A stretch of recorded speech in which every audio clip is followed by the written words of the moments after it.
오늘은 부활하신 왕께서 의심하는 제자들을 만나시다라는 주제로 말씀을 배우도록 하겠습니다. 의심하면 또 도마가 아니겠습니까? 도마 사건을 다뤄보도록 하겠는데요. 사실 도마만이 의심한 것이 아니라 우리가 늘 의심하면서 이제 살아가기도 하죠. 자, 오늘 말씀은 요한복음 21장 24절에서 31절까지가 되겠고요. 세 가지를 살펴보겠는데요. 믿음의 선물을 주기 위해 찾아오시는 예수님, 의심은 믿음의 또 다른 얼굴, 그리고 보지 않고 믿는 복된 믿음, 이 세 가지를 함께 배우도록 하겠습니다. 자, 먼저 우리 공동체 성경 읽기, 요즘 우리가 매일마다 이 공동체 성경 읽기로 창세기를 듣고 읽고 있는데요. 요한복음 20장 24절부터 31절까지를 또 좋은 목소리로 들어보도록 하겠습니다. 12 제자 중에 하나로서 디드모라 불리는 도마는 예수께서 오셨을 때에 함께 있지 아니한지라. 다른 제자들이 그에게 이르되 우리가 주를 보았노라. 도마가 이르되 내가 그의 손에 못자국을 보며 내 손가락을 그 못자국에 넣으며 내 손을 그 옆구리에 넣어보지 않고는 믿지 아니하겠노라. 여드레를 지나서 제자들이 다시 집안에 있을 때에 도마도 함께 있고 문들이 닫혔는데 예수께서 오사 가운데 서서 이르시되 너희에게 평강이 있을지어다. 도마에게 이르시되 네 손가락을 이리 내밀어 내 손을 보고 네 손을 내밀어 내 옆구리에 넣어보라. 그리하여 믿음 없는 자가 되지 말고 믿는 자가 되라. 나의 주님이시여 나의 하나님이시니이다. 너는 나를 본고로 믿느냐? 보지 못하고 믿는 자들은 복되도다. 예수께서 제자들 앞에서 이 책에 기록되지 아니한 다른 표적도 많이 행하셨으나 오직 이것을 기록함은 너희로 예수께서 하나님의 아들 그리스도이심을 믿게 하려 하며 또 너희로 믿고 그 이름을 힘입어 생명을 얻게 하려 함이니라. 자, 첫 번째는 믿음의 선물을 주시기 위해 찾아오시는 예수님이 되겠습니다. 예수님께서 부활을 하셨지만 예수님의 제자들, 예수님을 따르는 사람들은 그 부활을 믿을 수가 없었습니다. 아마 우리가 그 당시에 우리가 예수님과 늘 동행하며 예수님의 제자였거나 예수님을 따르는 여인들이었다면 우리도 그들과 크게 다르지는 않았을 것 같아요. 어떻게 죽은 자가 살아날 수 있는가? 이것은 인간의 상식과 합리적인 논리, 자연의 이치를 크게 벗어나는 일 아니겠습니까? 그렇기 때문에 예수님이 죽었다, 3일 만에 살아났지만 아무도 믿지 않았습니다. 그 몇 가지 증거들이 성경에 등장하죠. 여인들은 예수님의 몸에 향품을 바르기 위해 안식 후 첫날 무덤을 찾아갑니다. 예수님이 죽으시고 나서 금요일날 이제 십자가에서 죽으시고 그리고 안식일로 들어갔기 때문에 바로 그 예수님의 몸에 향품, 우리말로 하면 염을 하는 것과 같은 것인데 염을 하지 못했던 것이죠. 그래서 이 안식 후 첫날 여인들이 새벽에 예수님의 무덤을 찾아갑니다. 그것은 여인들이 예수님의 부활을 믿지 않았기 때문이죠. 베드로와 요한도 마찬가지였습니다. 이제 예수님의 부활을 직접 목격한 여인들이 제자들을 찾아와서 특별히 베드로와 요한에게 예수님의 부활 사실을 알리게 되죠. 그렇지만 베드로와 요한도 믿지 못했습니다. 그리고 그들이 무덤에 가게 되지요. 빈 무덤을 발견했습니다. 예수님이 그 자리에 안 계셨어요. 근데 그럼에도 불구하고 제자들은 부활을 믿지 못하죠. 엠마오로 내려가는 두 제자가 있었습니다. 누가복음 24장에 보면 나오는데요. 한 제자의 이름은 글로바하고 다른 제자의 이름은 기록되어 있지 않습니다. 이 두 제자 역시 예수님의 제자들로부터 그리고 여인들로부터 예수님의 부활 소식을 들었습니다. 그렇지만 그들은 믿을 수가 없었습니다. 그래서 엠마오로 내려가다가 예수님을 만나게 되기도 하죠.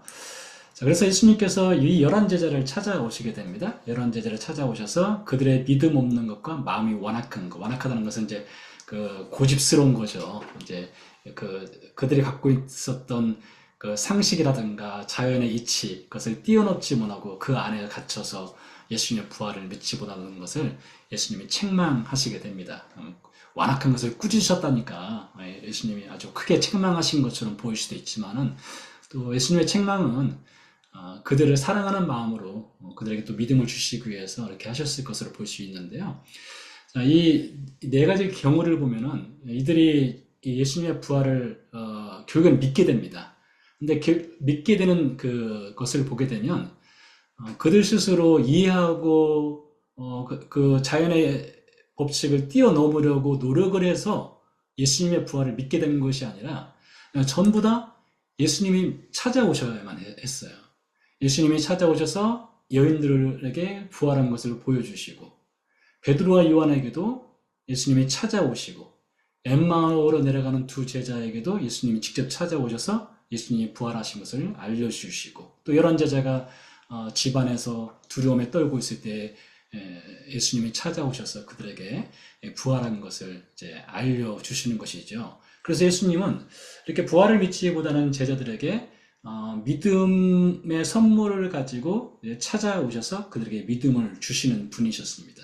그래서 에베소서 2장 8절 이하에 보면 믿음은 하나님이 우리에게 주시는 은혜의 선물이다 이렇게 말을 하기도 하죠. 자, 그렇다면 우리는 어떻습니까? 우리는 어떻게 예수님의 십자가 죽음과 부활을 믿게 되었는가? 한번 생각을 해보세요. 우리는 과연 어떻게 예수님의 십자가 죽음과 부활을 믿게 되었을까? 2000년 전 사건이고 역사적으로, 시간적으로, 공간적으로, 지리적으로 우리가 너무나 동떨어진 시대의 사건 아니겠습니까? 예수님 믿지 않는 역사학자들도 예수님이 십자가에 죽었다는 것까지는 믿습니다. 거기까지는요. 이슬람 교도들은 예수님이 십자가에서 죽지 않고 기절했다가 깨어났다고 이렇게 코란에 써있기도 하고요. 그렇지만 모든 기독교인들, 정말 믿음의 기독교인들은 예수님의 십자가 사건을 직접 경험하지 못했어도 예수님이 죽으셨다가 부활했다고 믿거든요. 저도 믿고 아마 이 자리에 계신 여러분들도 믿으실 거예요. 도대체 어떻게 우리가 그 예수님의 십자가 죽음과 부활을 믿게 되었는가 이것이죠. 아무리 생각해도 우리 자신에게는 그 답이 없다고 생각합니다. 우리 자신에게는 그 답을 찾을 수가 없어요. 예수님이 찾아오셔야 되는 거예요. 예수님이 찾아오셔서 우리가 생각하는 상식이나 자연의 이치, 자연의 어떤 법칙, 그것을 뛰어넘는 믿음의 선물을 우리에게 심어주시는 거예요. 근데 그 믿음의 선물은 그 어떤 것으로도 흔들리지 않는 선물입니다. 특별히 예수님의 십자가 죽음과 부활은 어떤 경우에도 우리에게 한번 주어지면 그것을 흔들 수가 없는 것 같아요. 예수님께서 우리에게도 찾아오신 거예요. 믿음을 주신 거예요. 그래서 우리가 예수님의 십자가 죽음과 부활을 믿음으로 또 우리가 고백을 할 수 있게 된 것이죠. 자, 성경 이야기를 보면요. 성경 이야기는 사실 예수님이 찾아오시는 것에 관련된 것입니다. 혹은 하나님, 혹은 성령 하나님이 찾아오시는 것에 관련된 것이 모든 성경 이야기예요. 창세기부터 시작을 해서 우리가 찾아오시는 하나님을 만날 수 있습니다. 아담이 선악과를 먹고 죄를 범했을 때 하나님이 아담을 찾아오시죠. 아담을 찾아오셔서 뭐라고 합니까? 아담아, 네가 어디 있느냐? 라고 하지 않습니까? 그러니까 찾아오시죠. 십자가 사건도 마찬가지입니다. 예수님이 세상에 사람의 몸으로 오셨습니다. 그것도 예수님이 우리를 찾아오신 것이죠. 그리고 성령 하나님도 마찬가지예요. 성령 하나님도 오순절날 제자들에게 찾아오시고 성령의 침례를 주시고 제자들에게 믿음을 주시거든요. 그와 같이 성령 하나님께서 우리에게 아담이라고 하는 우리에게 찾아오셔서 우리에게 믿음을 주시는 분이시죠. 자, 그래서 우리가 갖고 있는 이 믿음이라고 하는 것은 하나님이 주시는 놀라운 은혜의 선물이다라고 말씀드릴 수가 있겠고요. 그와 더불어서 그렇게 우리에게 십자가와 부활의 믿음을 주시기 위해서 찾아오실 뿐만 아니라 그 찾아오시는 하나님, 예수님, 성령님은 지금도 여전히 우리를 찾아오시는 분이다 라고 볼 수 있어요. 왜 그런가 하면 시편 139편 1절 이하에서 시편 기자가 이렇게 고백합니다. 여호와여, 주께서 나를 살펴보셨으므로 나를 아시나이다. 저는 이 구절이 참 좋습니다. 여기 살펴본다는 말이 어떤 뜻인가 하면요. 그 히브리 말로 호케르라고 하는데요. 이 호케르란 말은요. 현미경으로 그 자세하게 아주 세미한 것을 보는 거예요. 세미하게 보는 것. 그러니까 서칭을 아주 깊게 하는 겁니다. 깊이 해서 보는 거예요. 어떻게 보시느냐? 하나님이.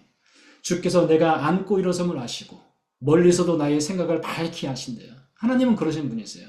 하나님은 우리가 앉고 일어서는 걸 아시고 하나님은 멀리 계신 것 같지만 우리가 어떤 생각을 갖고 있는지 어떤 상태인지 어떤 상황인지를 밝히 아시는 분이라는 거예요.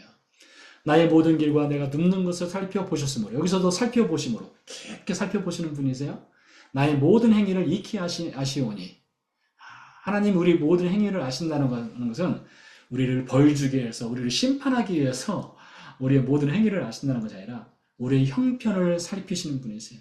우리 형편을요. 삶의 상황을요. 그래서 내가 새벽 날개를 치며 바다 끝에 가서 거주할지라도 거기서도 주의 손이 나를 인도하시며 주의 오른손이 나를 붙드시리다 라는 고백이 있어요. 제가 지난주에 그 신방을 하면서 이제 교우들과 같이 이야기를 나누는데요. 살아온 인생 스토리를 이렇게 들려주시더라고요. 정말 드라마틱한 인생 스토리들이에요. 들어보면요. 아마 여러분들께서도 다 그런 굴곡진 인생 스토리가 다 있겠지만 그 인생 스토리를 들으면서 정말 우리 하나님 때에 맞게 우리 때가 아니라 하나님의 때에 맞게 찾아오시고 만나주시고 역사하시는구나 또 도와주시는구나 라는 것을 새삼스럽게 다시 한번 깨닫게 되었는데요.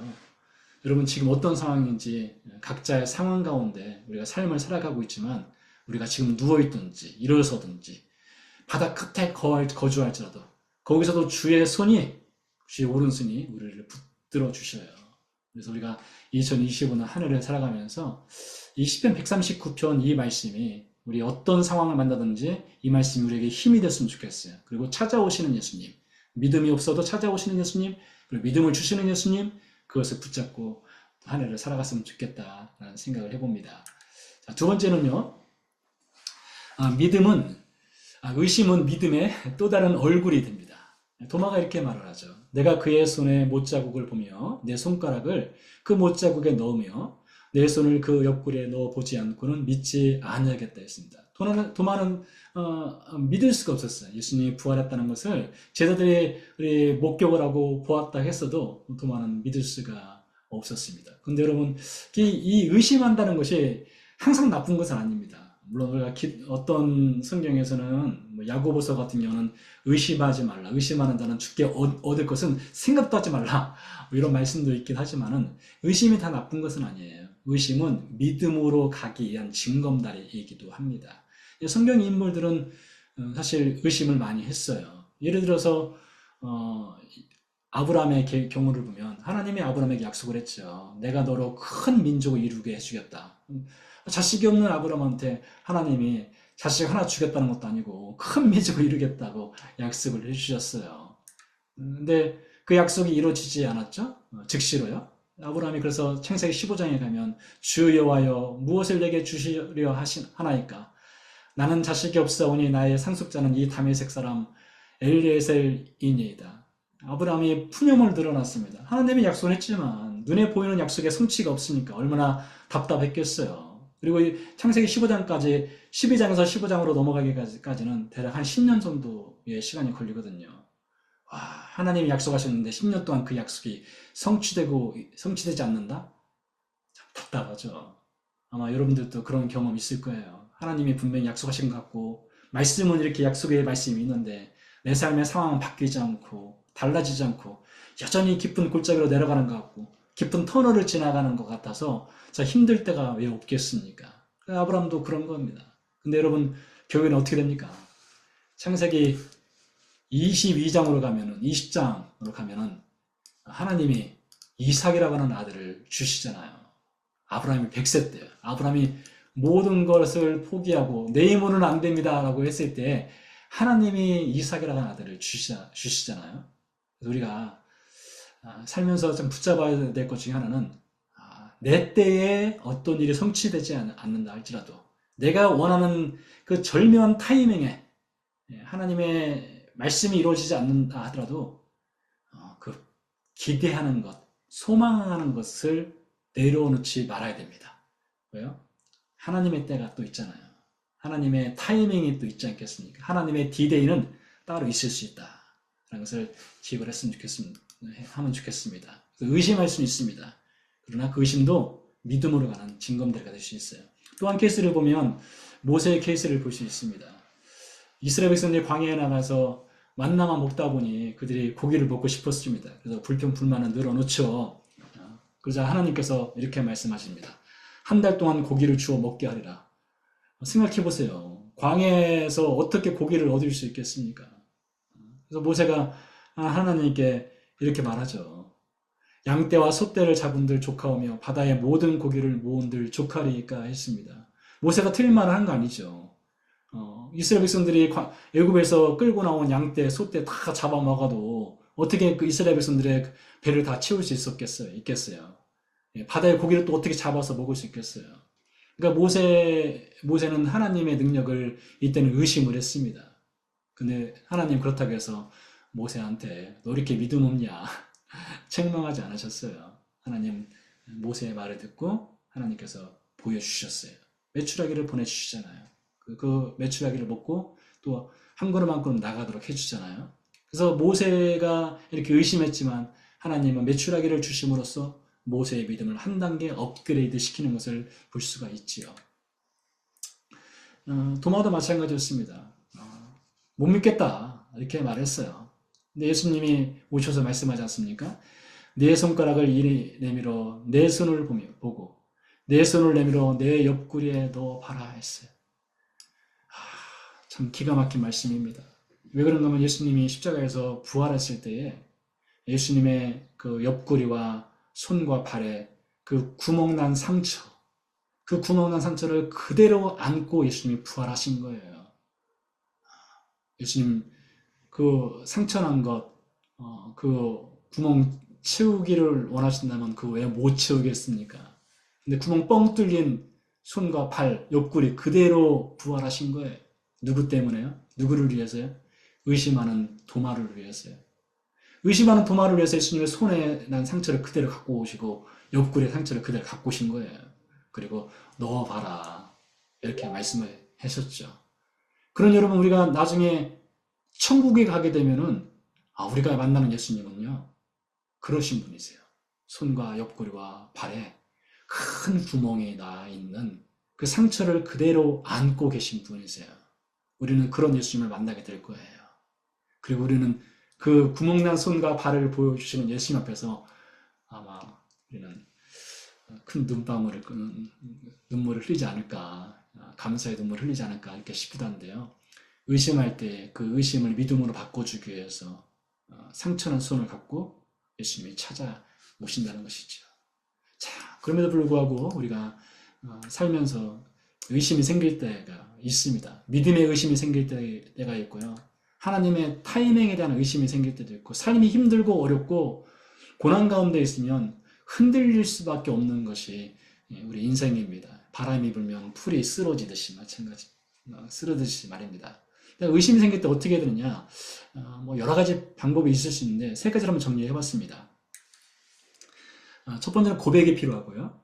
두 번째는 돌아보는 것이 필요하고 세 번째는 구하라입니다. 고백하라, 돌아보라, 구하라. 한번 여러분 이 방법을 써보세요.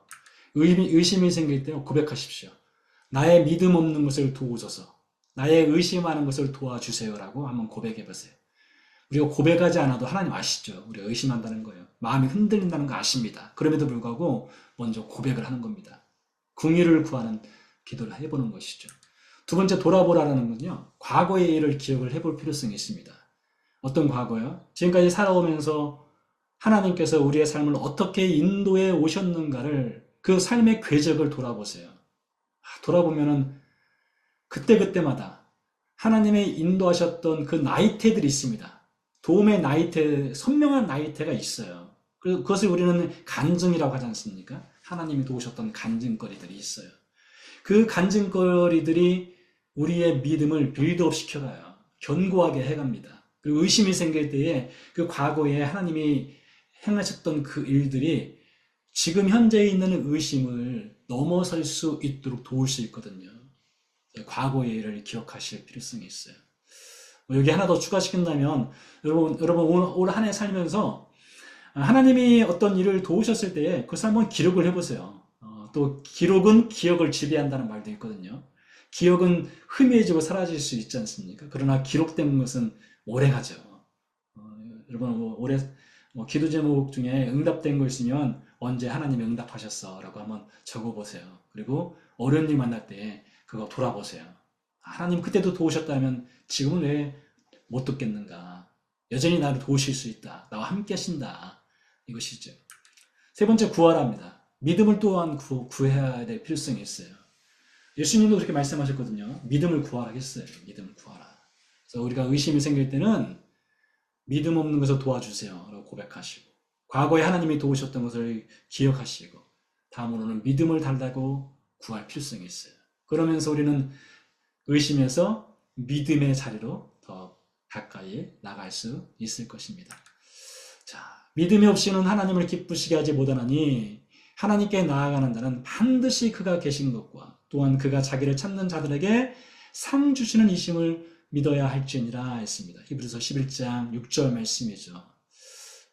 이런 말씀이 참 좋습니다. 여러분, 우리가 의심이 생길 때는 말씀을 붙잡는 것이 중요하거든요. 내가 어떤 하나의 말씀을 붙잡고 그 말씀을 가지고 기도해 보시는 거예요. 그 말씀에 힘을 얻는 겁니다. 말씀은 살아있는 것이기 때문에 말씀을 통해서 우리가 믿음을 얻을 수 있어요. 말씀의 아스피린, 말씀의 타이네르를 먹으시면 좋을 듯 싶습니다. 자, 세 번째인데요. 이제 예수님께서 손가락을 보여주시고 옆구리 상처를 보여주셨을 때 도마가 이제 믿음의 고백을 합니다. 보지 않고 믿는 복된 믿음인데요. 도마가 이렇게 고백했습니다. 나의 주, 나의 하나님이시니다.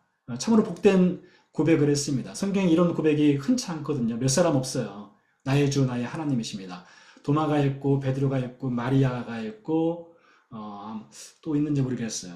아주 소수의 사람만이 이 고백을 했는데요.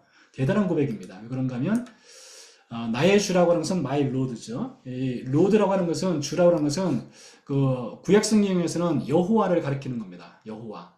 그러니까 여호와 하나님을 여호와라고 부르지 않고 대신에 주라고 불렀거든요. 그러니까 도마가 나의 주라고 부르면서 나의 여호와 이렇게 부르는 것과 같은 거예요. 두 번째 나의 하나님이라고 불렀습니다. 그러니까 도마가 예수님을 볼 때에 예수님은 하나님이라고 하는 것을 깨닫게 된 거예요. 그러니까 예수님을 단순히 휴먼 네이처로만 본 것이 아니라 예수님의 디바인 네이처까지 이제는 완전히 믿게 된 거예요. 예수님은 하나님이다 이렇게 고백한 것이죠. 자, 우리가 예수님을 믿는다고 할 때는요, 참 이 예수님이 하나님이라는 것을 아는 것이 참 중요합니다. 성경에 많은 증거들이 있죠. 요한복음 1장 1절 대표적인 말씀인데요. 태초에 말씀이 계시니라 이 말씀이 하나님과 함께 계셨으니 이 말씀은 곧 하나님이시니라 했습니다. 자, 말씀이 하나님이다. 자, 말씀은 헬라 말로 로고스라고 하는데요. 로고스가 곧 하나님이다. 이렇게 고백을 했어요. 자, 근데 이 말씀이 요한복음 1장 14절에 보니까 말씀이 육신이 되어 우리 가운데 거하심에 했습니다. 자, 이 말씀은 하나님이라고 했죠. 그러니까 하나님이 육신이 되었다고 했어요. 그러니까 인카네이션 한 거죠. 하나님이 인카네이션해서 우리 가운데 거하시니 우리가 그의 영광을 보니 아버지의 독생자의 영광이랬어요. 하나님의 유일하신 아들의 영광이라고 했어요. 그러니까 예수님은 하나님의 아들이지 않습니까? Son of God이죠. 근데 Son of God은 곧 하나님이세요. 예수님과 하나님은 동등하신 분이라는 거예요.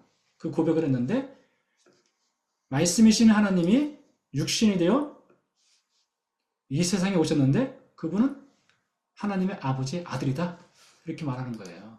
예수님과 하나님은 동등하신 분이라는 겁니다. 우리의 믿음의 고백이 이게 참 중요합니다.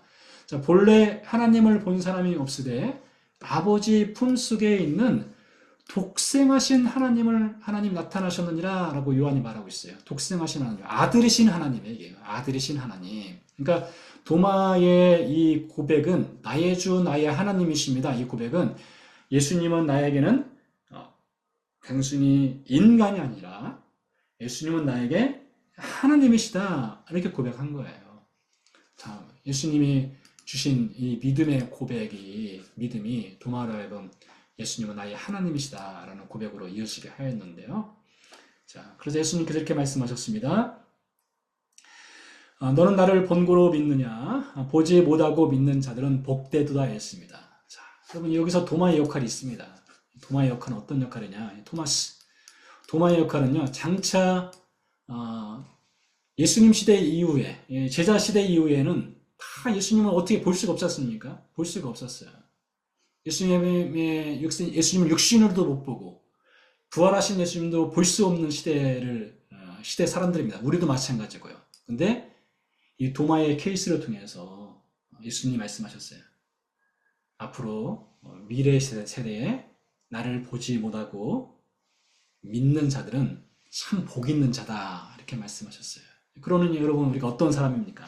우리는 예수님의 십자가 사건도 믿고 예수님의 부활을 믿고 있는 신자로서 정말 하나님의 큰 복을 받은 사람들이라고 할 수가 있어요. 무엇이 복입니까? 보지 않고 예수님을 믿는 것이 복입니다. 베드로도 그런 얘기 합니다. 예수를 너희가 보지 못하였으나 사랑하는도다. 그렇죠. 베드로가 목회를 할 당시 교회 신자들은 예수님을 직접 본 사람들이 아닙니다. 그러나 그들이 사랑한다잖아요. 이제도 보지 못하거나 믿고 말할 수 없는 영광스러운 즐거움으로 기뻐하니 믿음의 결국은 곧 영혼의 구원을 받음이라 했습니다. 자, 이 사람들이 복받은 사람들이에요. 하나 더 말씀을 보면 오직 이것을 기록하면, 요한이 요한복음을 기록한 목적을 얘기하는 거예요. 요한복음이라는 책을 쓴 목적이 뭐냐? 너희로 예수께서 하나님의 아들 그리스도이심. 여러분 그리스도의 뜻 아시죠? 기름 부음 받은 자가 그 사람적 의미이지만 그 속뜻은 구원자라겠습니다. 그러니까 예수께서 하나님의 아들 유일한 구원자심을 믿게 하려 함이요. 그러니까 성경에 기록한 목적이 이거란 것이죠. 또 너희로 믿고 그 이름을 힘입어 생명을 얻게 하려 함이니라 하였습니다. 그러니까 도마 사건을 기록한 목적이 무엇일까요? 도마가 의심했다가 믿음으로 가게 되는 그 사건을 기록한 목적이 뭐예요? 그 후세대 사람들로 하여금, 우리로 하여금 예수께서 하나님의 아들, 유일한 구원자심을 믿고 생명을 얻도록 하기 위해서 이 도마의 사건이 기록되었다는 거예요. 다른 사건도 마찬가지고요. 그래서 우리가 이러한 예수님께서 찾아오셔서 우리에게 예수님을 믿을 수 있는 믿음을 주셨고 그 믿음의 고백을 할 수 있는 신자가 되었다는 것은 하나님이 우리에게 주신 가장 큰 복이다, 이렇게 말씀드릴 수 있고, 이게 추가해서 앞서서 말씀드린 대로 우리의 삶의 형편을 살피시고 돌보시는 하나님이 우리와 함께 계십니다. 그런 여러분 가운데 어떤 삶의 위기가 있든지, 삶의 상황이 지금 큰 파도가 있든지, 혹은 잔잔하든지, 어느 상황이든지 여러분 하나님의 돌보심을 기억하십시오. 믿음이 없을 때는 주여 도와주세요 라고 기도하시고, 또 말씀 붙잡으시고, 믿음 달라고 기도하시고, 또 과거에 하나님이 도우셨던 걸 기억하시고, 그래서 2025년 한 해를 믿음으로 승리하는 우리 모든 새소망교회 식구들, 가족 되기를 간절히 소망해 봅니다.